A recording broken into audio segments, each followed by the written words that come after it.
Be confident, be bold, be authentic, but don't forget to take action. This is Ordinary to Badass, where our stories empower women to step into the spotlight of their own lives and pursue what they're truly passionate about. It's time to step into the arena and become more than just extraordinary. It's time to become a badass with your host, Marie Sonneman.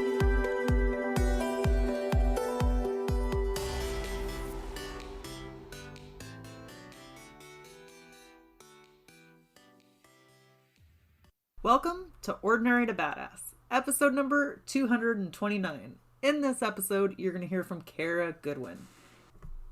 Kara is a meditation and spiritual transformation coach. She's also an energy healer and a bookkeeper. She made meditation into a regular practice after she experienced a year of tragedy. So this episode is all about meditation. And Kara makes such a great point here. She's like, sometimes she goes, I would just meditate so I wouldn't be so irritated at my kids. And yeah, that was after a year of tragedy, but it's like, it doesn't have to be for some huge honorable reason. Like maybe you just want to feel less stressed or less anxious, or stop like nitpicking your kids for every little thing, right? And as she says, this doesn't have to be a big long thing. This can be 5 or 10 minutes a day. And one of the surprising things that came out in this episode is confidence. How you can gain more confidence through meditation. You know I love anything confidence and mindset, so I love the idea that you can get more confident through meditating. So with that, let's get to our show.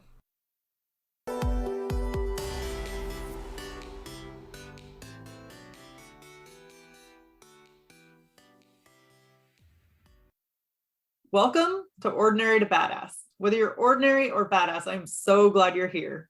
Today's guest is Kara Goodwin. Kara, thank you so much for being here. Excited to have you on the show. Thank you, Marie. So wonderful to be here. So before we go any further, I've got to ask, do you consider yourself ordinary or badass? I've been so excited to answer this question. I'm going to go with badass. Yes. Do I win? Have you always felt that way? Oh gosh. Well, no, really. This is something that I'm kind of stepping into more and more. And it's one of those like, let's own it and let's step into it. But there's still definitely a part of me that feels ordinary and, wants to claim the badassness.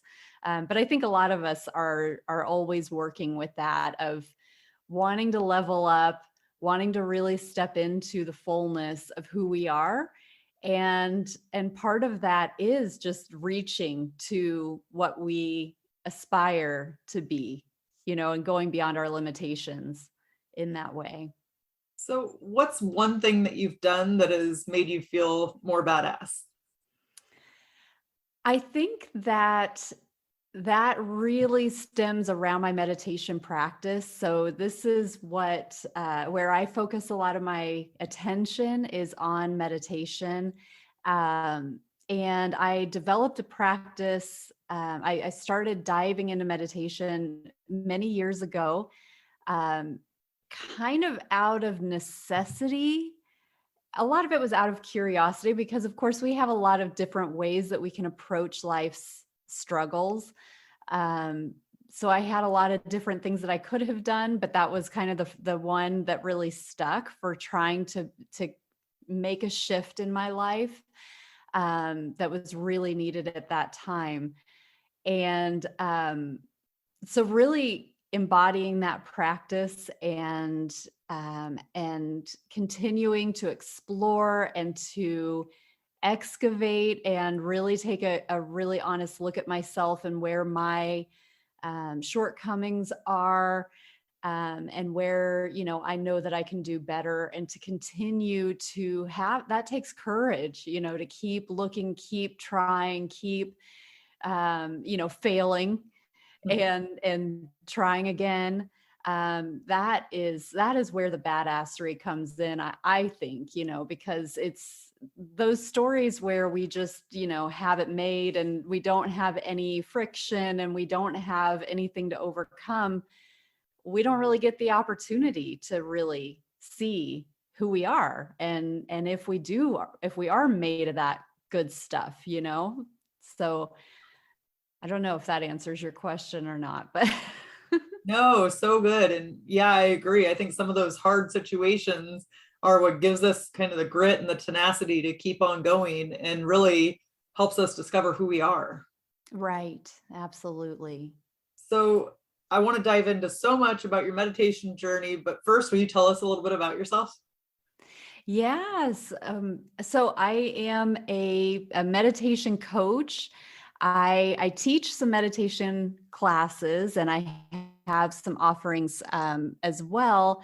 Um, I have a podcast called The Meditation Conversation, and I run retreats. So I try to find a lot of different ways to help people come into their center and get beyond kind of the physical and the emotional and the mental, because in the West, speaking with, painting with very broad strokes, we tend to really see life and accept life from the physical, the mental, and the emotional. And we've got this whole other aspect to us that is that kind of what's behind all of that, what's animating all of that, and who is that person. And a lot of times, we're really cut off from that. So my joy is really in helping people to expand their awareness of who they are, to help it encompass that fourth aspect of this animating, spirit, or however you want to think of it, but that eternal aspect of who we are, but not in any sort of dogmatic or religious way, but opening people up to that is really where my joy comes from. So, what is something people usually struggle with when it comes to opening up the eternal aspect of who they are? Well, there are a lot of things, because a lot of this gets tied into religion for one thing, and there are a lot of people who have trauma around religion, where they were, where it was kind of used against them. I see that a lot, where they've come to reject everything because it's associated with something difficult in their life, or it was used as a means of control. And so there are a lot of people who just don't, they've rejected all of that with their lives. And then there are just people who are, they're just very, I'm going to say material. And I don't want that to sound like, it's like, I'm a material girl and I love shoes and bags. It's not like about the superficiality, but it's about like, I trust what I can experience through the physical. I trust what I can touch. I trust what I can see. I trust what I can hear. And it's this kind of not understanding this. There hasn't been an introduction or a nurturing of that which is within us, which we are all capable of connecting to, but which is not really nurtured so much in the Western society. So it goes unnoticed. And that can be super fun to just start to explore that and be like, oh my God, I get messages in my body. Like, some people feel it, some people hear it, some people see it, or they get it through dreams or whatever. But it's like this continuing expansion that we are so much more than what we're experiencing through the five senses. So, for some people, I can imagine that would feel a little bit woo-woo or a little bit out there, especially if they haven't done a whole lot of meditation. What would you say to the person that is considering starting, but they're not sure how to do it or if it's for them? That's a great question. And around the woo-woo, that that can also be a barrier, because that can be even within like spiritual communities, people tease each other about like, well, that's so woo. But there's so much scientific evidence around all of these concepts. So even like Einstein's theory of relativity, where that's stating that matter is energy in motion, that he understood, and Nikola Tesla, they understood that energy was this driving force that was animating everything, connecting everything. So I can understand that, because I've been there too, where I'm like, oh, I'm leaving that stuff. Even when I started approaching meditation, it really was a coping mechanism, and for me, it's been kind of a slow process of accepting that expansion that I was talking about, kind of expanding beyond the physical. When I started meditation, it really was like, I need to feel calmer. I need to kind of just feel like something that is more, that seemed more reliable than the day-to-day that was going on around me. But it really wasn't like didn't pray before I meditated. I was taught to pray before I meditated, but I didn't. And so really the spiritual aspect of it was not of interest to me. And so there are lots of different ways to take meditation, to take your practice. And so it doesn't have to be a woo-woo thing. It can really just be about that physical. And what often happens is, like, the more you get into it, the more things start to open up, and it's kind of like, wait a minute, like, is that light that I'm seeing? Or like this, what is this calmness that's washing over me? You start to just experience these things that do start to open you up more and more. And it's like more connections to people, and more like synchronicities start to show up, and it sort of lays the groundwork to, explore these other aspects of ourselves. So you've talked a little bit about like connection to other people or calmness. What are other benefits that meditation brings? Sleeping better is a wonderful benefit. Meditation works really effectively on the nervous system. So if you find yourself often in a state of anxiety or in a state of depression, both of those are, meditation can be very helpful, because those tend to be to do with the nervous system and with imbalances in the nervous system. So when we talk about that, the nervous system is used as our, if you want to really narrow it down, you've got the parasympathetic nervous system and the sympathetic nervous system. And our sympathetic nervous system is that fight or flight or freeze. It's what we use when we need to get out of danger. And it's really just meant to kick in when we really need it, when we need to run away, when we need to defend ourselves. The parasympathetic is that rest and restore, when everything's okay and things go back into balance and our system starts regenerating the way it's meant to. So our cells slough off and reproduce, and our heart rate goes down, and all of our organs start to replenish. When we're in a state of anxiety, for example, we're continuously in the sympathetic nervous system, even though there is no danger. We're perceiving danger from the past because we're replaying things that have already happened, and we're bringing them into the present moment, or we're projecting out into all these different future scenarios that probably aren't going to happen, but we're bringing them into the present moment, and we're responding physiologically as though we're in that dangerous situation, or a situation that we fear. That can even just be, having a discussion with our mother that, is coming, that we're, worried is not going to go right. And that makes us physiologically respond in such a way that we're active in the sympathetic nervous system. So meditation works with your brain waves. It works with your nervous system to help calm you down. And over time, what happens, and it doesn't take that long. There are studies that talk about in as little as 12 to 15 minutes for 8 weeks of meditation that there are changes to the brain. The prefrontal cortex gets stronger. And we can talk about why that's important in a minute. But we have these physiological changes that happen, and it doesn't take, hours of meditation over a long period of time.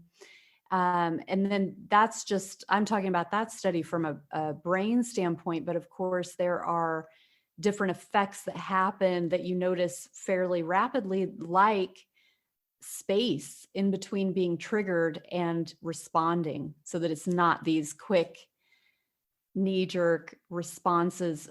For instance, when we talk about the brain, we can, the brain is obviously very complex. From a meditation standpoint, we can look at it from the aspect of the prefrontal lobes, which are kind of just right there in the forehead, and the limbic system, which is the lower part of the brain. And the limbic system is kind of our animalistic brain. It's been, it's the oldest part of the brain. So it has served us through our evolution. It's always been there, and we share the limbic system with other animals. But as the human brain evolved, we eventually got this prefrontal cortex, or the prefrontal lobes. That's the most evolved part of our brain. And that's where we have our joy and our creativity and our altruism and our connection. So if you're in an MRI and they're scanning and they're stimulating, fear, for example, it will activate the limbic system. That old part of the brain will be activated and lit up on an MRI. And when you have peace or joy or connection, when they're showing images such as that, then it activates the limbic system. And they typically don't work at the same time. So the stronger we're making the prefrontal cortex, the more that becomes our default, even outside of meditation. So it's got this beautiful benefit where you feel great when you're done meditating, but it continues to build if you have a regular practice, so that you can have those beautiful results, carried on. Yeah. And I will say, for me, initially, all of the science was very intimidating because I am not a science girl. And so it just was intimidating and kind of maybe pushed me away from it a little bit. I read Breaking the Habit of Being Yourself by Joe Dispenza, and it just blew my mind. And it did talk a lot about the science stuff, but it was still interesting enough, or dumbed down enough for me. Simple enough. Yeah. So that I could take it and apply it to my life. And but there's still comfort in knowing okay, this is backed by science, Right. Yeah. And then I would even argue, even if you're not interested in the science effects, you can still see the effects in your daily life just from meditating for 10 minutes. Exactly. Yes. And that's what's important. I mean, the scientific studies, for some people, that does scratch the itch of oh, that's really interesting. And Joe Dispenza loves his science studies, he's great with that. But yeah, the important thing is, how does it change you? How does it make you feel? Absolutely. And how has meditation changed you? Well, so I've hinted a few times that, the whole way that it started was out of necessity. And that was really more of a reflection of some absolute chaos that kicked up in my life within the span of a few months, within one calendar year, but starting in May and ending in November. I had the sudden and unexpected death of my sister-in-law, who left 2 little ones behind. And a couple of weeks later, our dog died, and then my father-in-law had a really delicate surgery on his brain stem. They weren't sure what was wrong with him, and we weren't sure what was going to happen with this surgery. And then my mother-in-law was hit by a motorbike while she crossed the street. So she was in the hospital for a long time recovering. And then my stepmom had a heart transplant. So within this, and we were living in Italy at the time. My husband and 2 kids and I were in Italy. So all of this was happening without us really being able to be there as much as we wanted to. My in-laws are in England and my family was in America. So I got to the point, I mean, we all got to the point where it was like, and that was just in my immediate family, but that was a wild year just all around. I had a lot of friends going through a lot as well. And it felt like reality was shifting into something that, it was like, do I want to answer the phone? It's like you see a phone, it's like, oh no, when the phone rings, it's bad news. Do I even want to answer this? And so this was why I even initiated into meditation. Like I mentioned before, we have different ways that we can cope with things. I thought I'd start with that approach. And it really did help me. And I took baby steps. That was important, to not feel like I had to sit down and be still for like 30 minutes. It was like starting with 5 minutes. And again, very focused on the physical and like the emotional, the mental,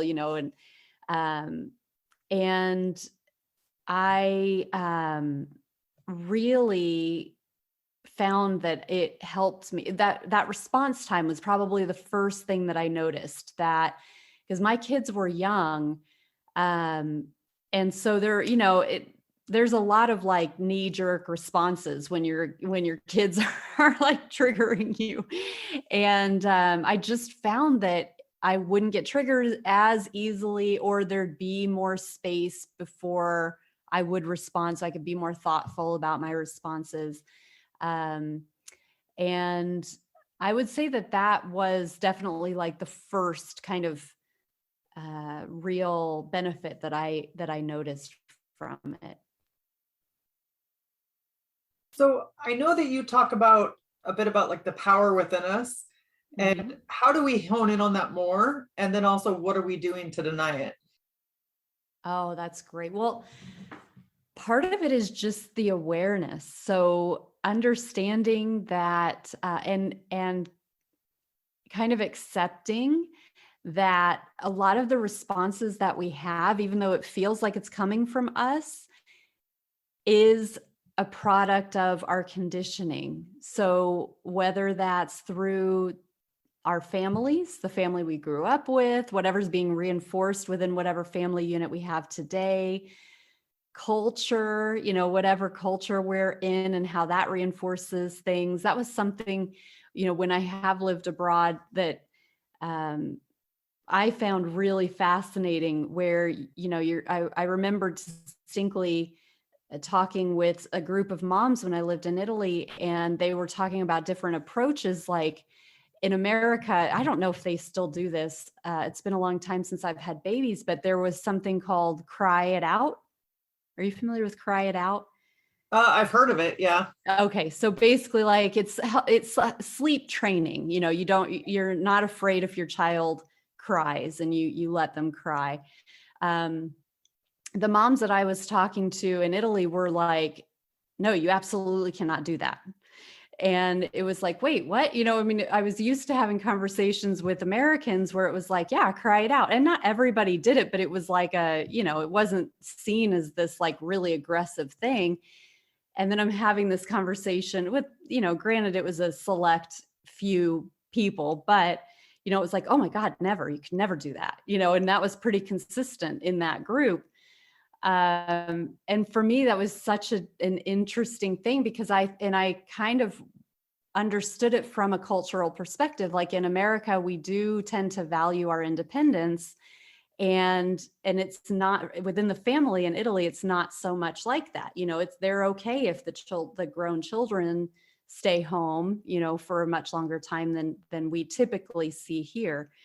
But anyway, there is indoctrination with your culture that we don't even realize. It's just what we see everybody else doing. We accept as that's how you live. We may have, like we mentioned before, religious things that have kind of indoctrinated us and patterned us and our behaviors, our responses, what we think is acceptable. The media, of course, what we're idolizing on screen. So all of these things are like these external influences that are piling on us, and they're contributing to what we think of ourselves, what we think of others, what is acceptable, what we think our response needs to be. One example that I've given to my students before is like being late.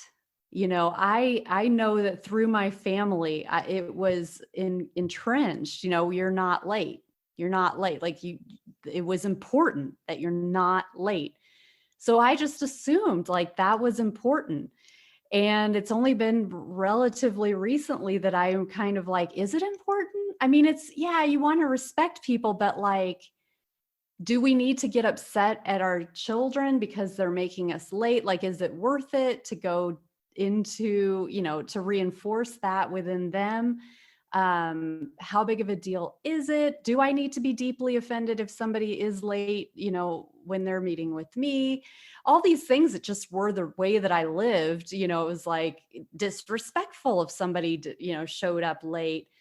And then it was kind of like, but is it, or have I just bought into that? It's just one kind of benign example where it's like, we may just totally take it for granted that we've accepted that that's how things are. So when we take that back into power, it's this understanding that we have all of this influence that is driving who we think we are. And that excavation, meditation can be an amazing tool. It's not like with meditation, we sit there and we just think. Actually, you're trying to go beyond thought. So it's not a mental exercise to go and say, okay, what are my external influences? Where did this behavior come from? Where are these patterns? Where did they come from? But meditation gives us that stillness so that we start to be able to connect with that inner knowing within us. We start to experience ourselves authentically without that external, because it's bringing all of the attention inward and coming deep inside and discovering ourselves from that aspect, and trying to see ourselves without that lens of the external. Does that make sense? So is that what the power within then is, harnessing like your inner answers as opposed to what the whole world outside of you is trying to say? Exactly. Yes. It would be that, because eventually with a meditation practice, you can start to discover this guidance system that is within you, where you can feel within you. You can feel if something feels right, if it doesn't. Does something feel true? Does it not? And it gives you this capability to be able to more easily get this guidance, even if you're, it's not like, this form shows up in front of your bed and is like, you must take the job, or, it's much subtler than that. But meditation, because we get into that quietness, we start to be able to read these subtle cues that are happening so that we can stand in our own power, and we can be not so swayed by those external forces. So I would love for you to talk a little bit about energy and meditation. And I think it's so interesting because at different points in my life, meditation, I've had different energy with it.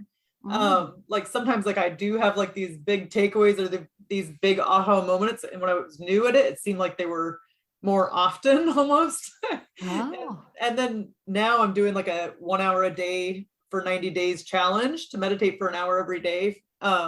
And it's funny because I'm not having these like big aha moments that I was having before, but I'm definitely noticing like a lack of stress or a lack of reactivity to other people's stuff. Cause I'm like, oh, that's about them, not about me, But I do think it's very interesting about energy with meditation. So I'd just love for you to talk about that. Oh, thank you for sharing that, because you really bring up an important point, which is, I mean, and this is not directly answering your question yet, but isn't it fascinating how the length of your meditation, like what that does to it? So that deep calmness that you're carrying with you by doing a longer practice for a series of days like that. But I know that for me, one of the challenges of when I've tried to go much longer time than what I'm used to, it takes me a lot longer to rein my mind in because I feel like I've got all day. So I'll get there, it's like, oh, I'm doing an hour here. I don't need to focus like super hard in the first 15 minutes. We'll just do my laundry or my shopping list or whatever. But really, that energy is such an interesting topic because it's nebulous, right? I mean, we know energy from like a very grounded physical sense of like how it powers things, right? So if we even take energy away from meditation, like we understand energy in that, we have Wi-Fi, you and I are connecting right now online. There's Wi-Fi that's streaming in. This is like an invisible force that's helping us to communicate right now. We have radio waves that we are immersed in right now that we don't notice because we don't have a radio receiver here. If we had a radio and we tuned it into the frequencies that were here, then we would be able to interact with that invisible energy that's around us. So meditation is really this way that we start to interact with that energy that we are. We can think of it as this stream of energy that we are, that's an eternal aspect of who we are. And then the body is this physical representation of that. You can start to tune in even to the energy around you that is you still, but it's beyond the body. There are people who see auras, who can see the colors that are around a person. You can kind of put your hands together if you kind of put them close together, but they're not touching. You can start to feel like the energy that's radiating off of your palms viscerally, where it's like, oh, wait, why is it that they can feel like they're magnetized, like either they're pushing apart or they're being pulled together. But it's interesting, the force that you can feel. So meditation is a really effective way to help us get in tune with that energy. And when you talk about the different qualities of your meditation based on what behaviors you're doing or what methods you're using, that's a beautiful way to start to experience yourself energetically in that way. And how is energy important in meditation? Well, energy is that fundamental aspect of something bigger than what we are. So we can think of energy and we can relate it to consciousness. This is kind of another way that we work with ourselves in meditation. And we're used to, a lot of people understand the concept of consciousness, our regular waking consciousness, where it's just an awareness, like what is around you, what are you aware of? Then we have like the subconscious mind, and this would be where we usually go when we're dreaming. It's where our habits are. It's where all of the automated functioning within our body happens. We don't have to tell our heart to beat. The subconscious is helping to make sure that keeps happening. We don't tell our hair to grow. The subconscious takes care of that. But the subconscious is also, when we start talking about that wiring and all the habits and everything like that we are, that's all stored and coming in from the subconscious. With meditation, we can start to access what we can think of as the superconscious mind. And that would be a higher state of consciousness than our regular waking consciousness. So it's kind of this rising above the consciousness. And so the reason that I talk about this in terms of energy is that sometimes when we sit to meditate, we may feel like we have fallen asleep. And this is why I don't recommend lying down when we meditate. I recommend sitting up, because it's harder to fall asleep when we're sitting up. But we start to, our body knows if we haven't been meditating, if we don't have a meditation practice, it's like, well, I'm awake or I'm asleep. It's like, if I'm going to close my eyes and be quiet, then I'm going to go to sleep. So there can be that whole kind of reset within where it's like, oh, nope, we've got a third option, body. We don't have to always go to sleep when we close our eyes. But when we talk about like energy levels and consciousness, when we do start to feel like we might be drifting into sleep, there's kind of a downward pull of energy where it's kind of like this, our focus and our awareness starts to sort of sink. And that can kind of lead us, be the precursor to sleep. But what happens too with students will be that they might say, I'm not sure if I fell asleep, like something happened and I wasn't in my normal, essentially what they're wanting to say, I wasn't in my normal state of consciousness, but they only know sleep and wake, so it's like, I don't think I was sleeping, but I wasn't awake.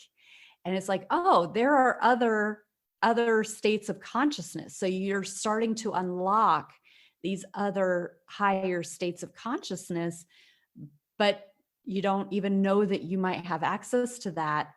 And so meditation is working with that energy, working with consciousness and starting to explore these other avenues that we have of what we experience.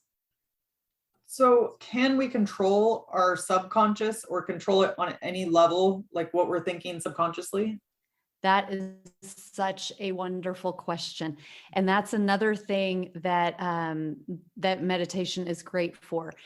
Of course, we need the subconscious, so we don't want to think of it as a bad thing. I mean, we can't, there's so much stimuli, even in a quiet setting, that the consciousness is filtering out so much so that it's not overwhelming. But when we start thinking about those patternings that are under the surface and some of those things that are making us tick, but not necessarily for our benefit, they're just these cycles, this way we're cycling through life.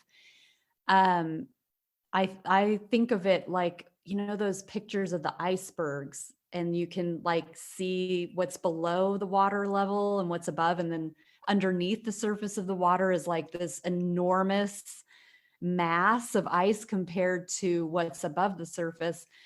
We can think of that as like the subconscious is what's under the water of an iceberg, and the conscious mind is what's above it.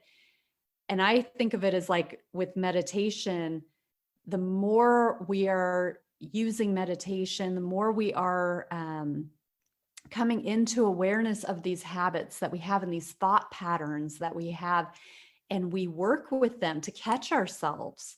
Oh, I'm caught in a thought that isn't even true. I'm telling myself something about myself that's not true, about, who I am because I'm late. Does that make me a terrible person? Or who this person is because they were late, or I'm just cycling, but I'm catching it and I'm patterning, wait, that's not true. Just that simple act of catching it, we're lowering that water level so that something that used to be hidden is now exposed, and we're working with it. And so that it's not this, it's not a hidden thing, and we're not at its mercy. We start to become masters of our responses. And that is truly empowering, where it's like, I understand that I don't always feel great about what's happening around me. But when I notice that I'm in judgment, or that I'm in fear, or that I am projecting out into the future and focused on a future potentiality that I don't even want, but I'm focusing on it, so I'm kind of drawing it in. because there's this great saying that where our thoughts go is where the energy flows. So the more that we're focused on this potential outcome that we don't want, the more we're actually drawing it to us. So all of that is working with the subconscious mind to bring it above the surface so that we can work with it, and so that it doesn't become this automatic running thing that's happening in the background. Yes, no, I loved that answer. And I loved like the analogy of lowering the water level. I think it's so important. And something we often talk about on the Ordinary to Badass podcast is confidence and mindset. And that is a huge part of being a badass, is the mindset piece of it. But I would think, based on what you were saying, if we're catching our thoughts and then reframing them or analyzing them, if there's a different thing we could say, that could definitely show an increase of confidence. Oh, absolutely. Yeah, it goes hand in hand. The more we start to master who we are, we start to master our thought patterns and our responses. Just knowing who we are and what's important to us and where we stand, and having that integrity, knowing that we're aligned with our values and that our actions, being thoughtful about our actions and what we say yes to and what we say no to, that, even if people expect it from us, but we know that that's not in alignment for whatever reason, because we don't have time to do it properly, or we don't agree with it, or, it's not where we're going. So maybe it's something we used to do and we used to say yes to, but that's not where we're going now. So we're staying attuned to where we're focused. I mean, the confidence that comes with that, you can't beat it. It's so authentic. It's because it's really knowing who you are. And I think we often feel like we know who we are. We might know what we like and we don't like, but it's really through taking a true, really directing our attention inward, that we really start to truly embody that. Yes, so good. And I know it always blows my mind, like just when I think I know myself, then it's like you go through a whole other thing and you're like, wait, who am I? Or you're like constantly rediscovering it. Yes. Yeah. That's awesome. Let's end with a tip to encourage women who are in the arena fighting for the life that they want. I love that. One tip is this is so easy that it sounds like it's not even going to be valuable, but tuning into the breath is huge.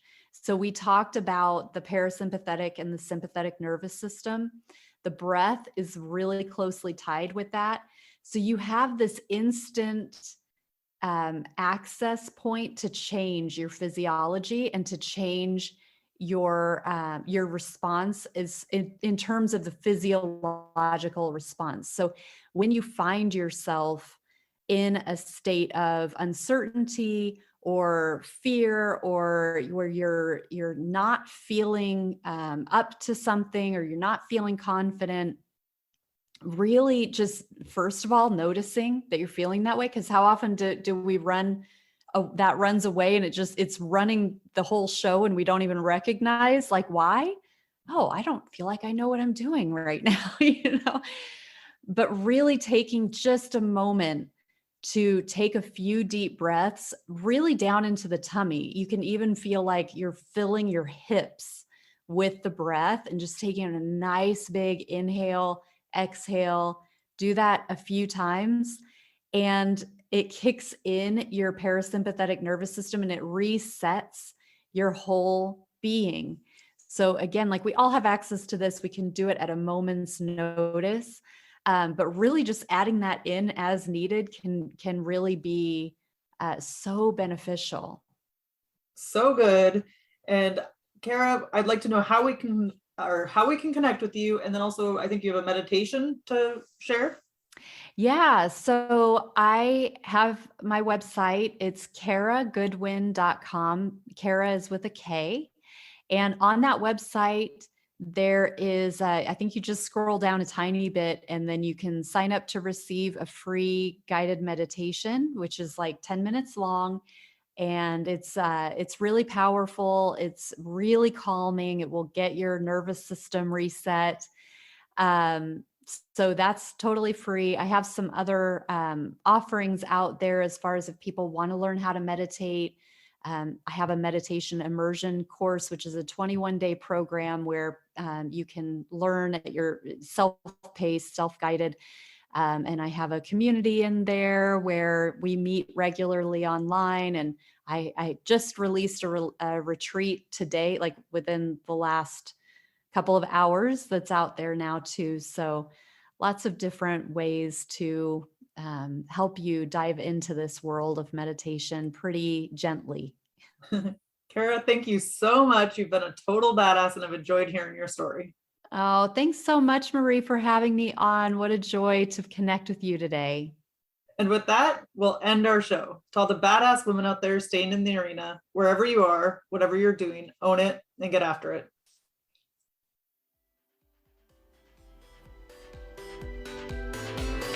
Now that you've listened to this episode of Ordinary to Badass, we want to hear from you.